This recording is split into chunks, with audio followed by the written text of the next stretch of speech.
So now joined by the new Queen of Czechia, I think, Aiko. Aiko, yes, that's me. How has this Eurovision journey been for you so far? Because we're halfway through the whole thing already. That's crazy. It's been really intense and, to be honest, very joyful for me. I love every moment of it. Nice. Me and Marco, that's my co-host, we've been discussing your song on the podcast a lot because we think it's the ideal way of how to do a revamp, where not a lot of stuff on the song has changed, but there was really a chance to uplift the production on it. Yes. How did that feel for you to get that opportunity to take it from what we saw in the national final and you brought in to where it is now? What does that feel like for you as an artist to have that chance? First of all, I'm really glad that you do like the revamp. That makes me happy. I felt like it's a great opportunity to really work with the staging, with the team, with people that really know what they're doing. Plus, there was no pressure on like, we have to really extend the song just for the seconds. We're like, okay, if we come up with something cool in the studio, something with like really elevates the production, elevates the story, does the trick, let's go for it. But we don't really want to add seconds for the sake of adding seconds. And I feel like we did a thing that actually like deepens the story. And speaking of that story, of course, a female empowerment anthem within Eurovision is something that has been done a lot of times before.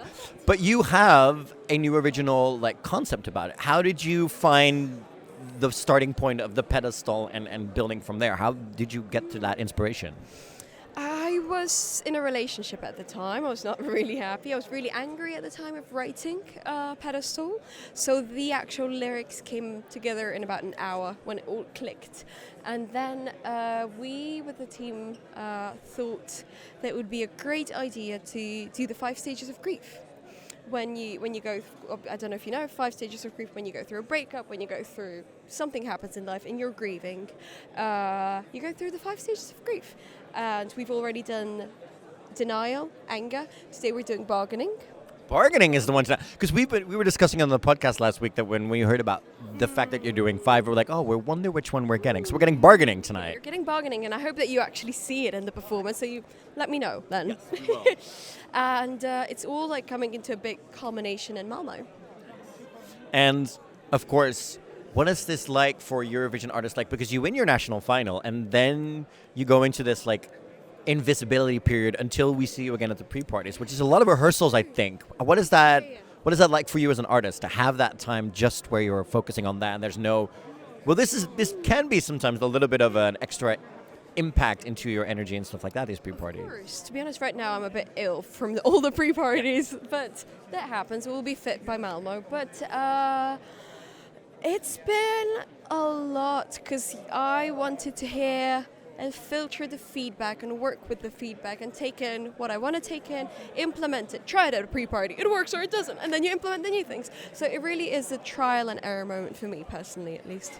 Nice. And then, of course, the deadline has passed, so your vision for Malmö is already Complete. How does that feel that you can't bring in, like, if you have a brilliant inspiration tonight, for example, by something that happens, because inspiration comes from everywhere, you can't touch it anymore. How does that, is that weird?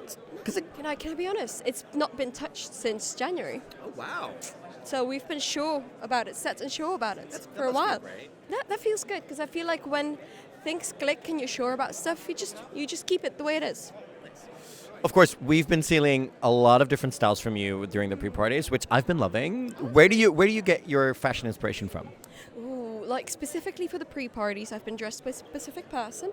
That's a Czech designer called Lukáš Macháček. Personally, I really love combining elegance with extravagance, something like a tiny bit of edge to elegance.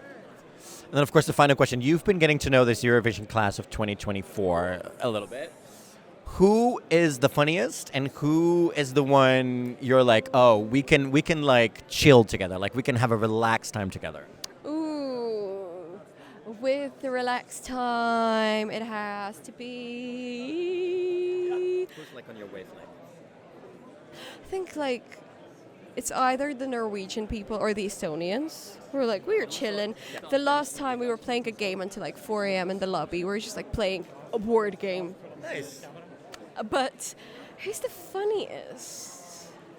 I'll have to think about it. Ask me again later on. We will ask you again in a moment. And then yes. I'll keep an eye out now. From now on, I'll be like, you're gonna be the funny one. And the most final question is the one we've been asking everyone. What is the one thing you're definitely packing for Malmö for yourself? For your For my singing straw. It helps me warm up my vocals. with the bubble and the water, yeah. Yeah. Aiko, we cannot wait to see you rock out on that stage in Malmö. You're gonna kick some ass there, and we'll see you very soon. Cheers. Thank you very much.